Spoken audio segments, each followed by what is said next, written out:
All right, I want to talk just a little bit here about the real purpose behind the NIV. Okay, one of the real purposes. Of course, we know that the real purpose, the true purpose, is to be a counterfeit and replace the King James Version. See, if I hold these two Bibles up right now, you can't tell me which one is which just by looking at the back. They both look like Bibles. But the reality of it is, they're not the same. Okay, the NIV, I've documented thousands and thousands and thousands of verse deletions, additions, perversions, okay, where there is a clear agenda to destroy vital doctrines that appear in the King James Version. Okay, the Roman Catholic Church is behind the NIV.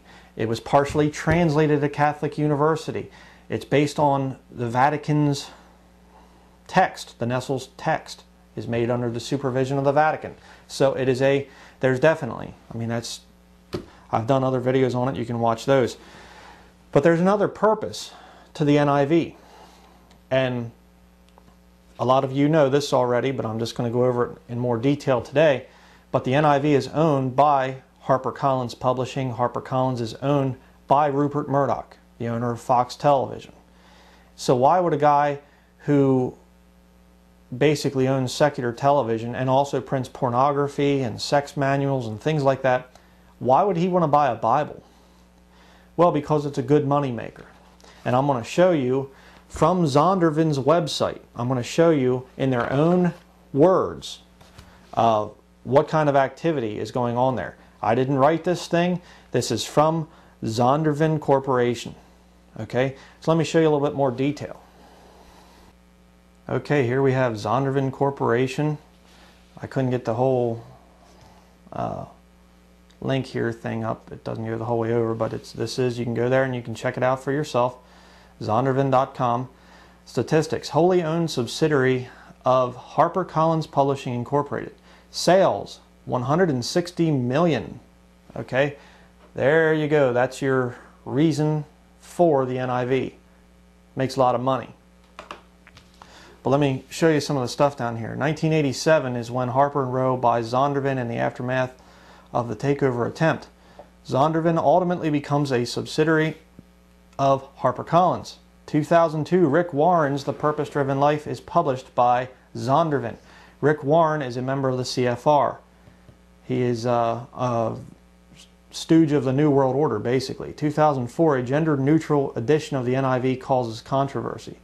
Actually, it was before that. 2001 is when the TNIV New Testament first came out. 2005 is when the whole Bible came out. Okay, and look at this one. 2005, Rolling Stone magazine causes a media firestorm after refusing a Zondervan ad. That's right. The NIV people wanted to advertise in Rolling Stone magazine, and Rolling Stone said, no, we don't want Bibles in our magazine. And I can't say that they sued them, but they basically put pressure on until Rolling Stone had to put Zondervan ads for the TNIV in their magazine. Just unbelievable what these people will go to sell Bibles. Okay, now it says, down here it says about the history and things. It says, extending its reach beyond the evangelical market with such bestsellers as Rick Warren's The Purpose-Driven Life and the VeggieTales books for children. I'm going to do more on the VeggieTales in the future, some problems I have with that. But it says here, the nation's leading Bible publisher, speaking of Zondervan, and continues to develop products for its evolving Christian market. Okay, right there, I got a big problem with that. Christianity is not, right today, modern Christianity in America and around the world does not resemble what was in the book of Acts and even in the Bible. This thing called modern Christianity is not scriptural. It's wicked.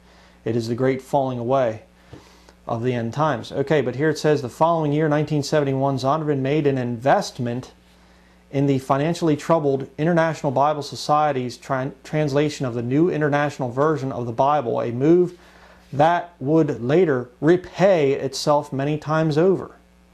Isn't that amazing? The NIV, right from the very beginning, was in financial trouble, and it was bought out by Zondervan, and they had to promote it then.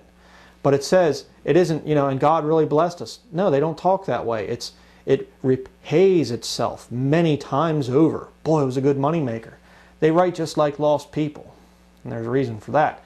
With the NIV also came the opportunity to create many derivative works, such as concordances and study materials. Cha-ching, cha-ching. Ruckman's Law, if it don't make sense, there's a buck in it. Yeah, all of which found a ready market.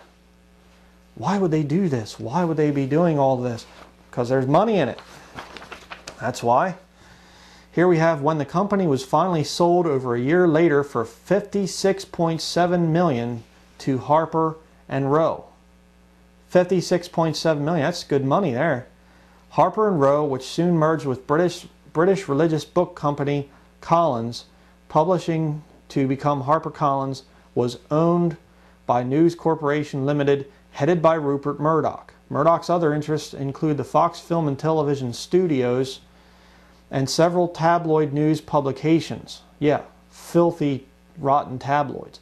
Zondervan employees and the company's chairman, emeritus, however you say that, I don't care, it's that nonsense, expressed concerns that the publisher's traditional religious evangelical focus would be changed as part of a more aggressive pursuit of profits, much as they had also worried about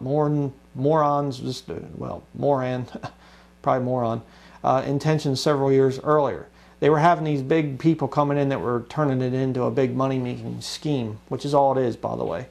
In some cases, Zondervan secured authors it might not have been able to attract on its own because of its association with HarperCollins. There you go. More money. By 1991, the company's estimated annual sales were $175 million, up from $106 million just 4 years earlier. So you link up with secular book publishers and boy, look at the increase in profits. Wow, yeah. Does it say anything about God's really blessing us or the Lord really, no, nothing at all. God's not even mentioned. The publishing division issued an average of 130 new titles a year, including Bible editions tailored to specific audiences such as women and teens. Now, if you go to a used bookstore, you will find just title after title. Women's Devotional Bible, Women's New Mother's Devotional Bible, Teens Devotional Bible, Teen Extreme Devotional Bible, Teen Sports Edition Devotional Bible. That's what they have to do to make the NIV sell. You see, the NIV is a dead book, and it needs to be continually revived with new editions. The NIV Bible is what we're talking about here. I just highlighted that to show you it's about the NIV. It says the company continued to capitalize on its successes, issuing many derivative works and variant versions. Increasingly, Bible sales were being targeted to specific niche groups. One method of repackaging the NIV was to create a devotional Bible, which added numerous prayers and commentaries directed toward a specific audience, such as mothers with young children or retirees. In late 1994, the Christian Booksellers Association's sales chart of best-selling Bibles, which had been topped by the NIV for several years, saw Zondervan's products holding all of the top 10 slots. It was estimated that 45% of all Bibles sold were NIVs, especially those directed to niche markets such as women, teens, and children. So, like I just got done saying, they had to market it. They had to use secular marketing techniques to sell the piece of garbage that the NIV is. Zondervan's former chain of bookstores, reported shipping more than $200,000 worth of King James Bibles back to publishers. Gee, I wonder why. Maybe because the carnal, lukewarm Christians of today don't want the Word of God. They can't understand it because they're spiritually dead, many of them. Despite the industry-wide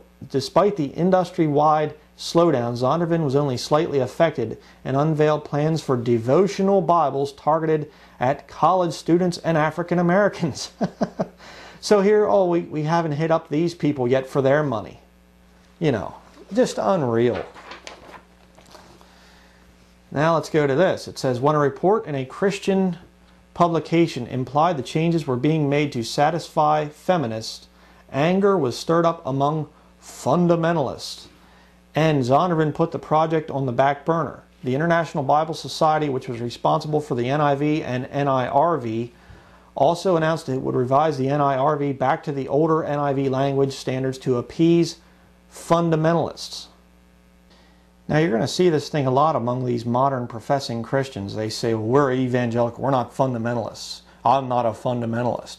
You know, well, let me just tell you something. I don't walk around calling myself a fundamentalist, but I sure do believe in the fundamentals. And if you do not believe in those fundamentals, you're not saved. Let me show you the 5 fundamentals that make up what is called fundamentalism.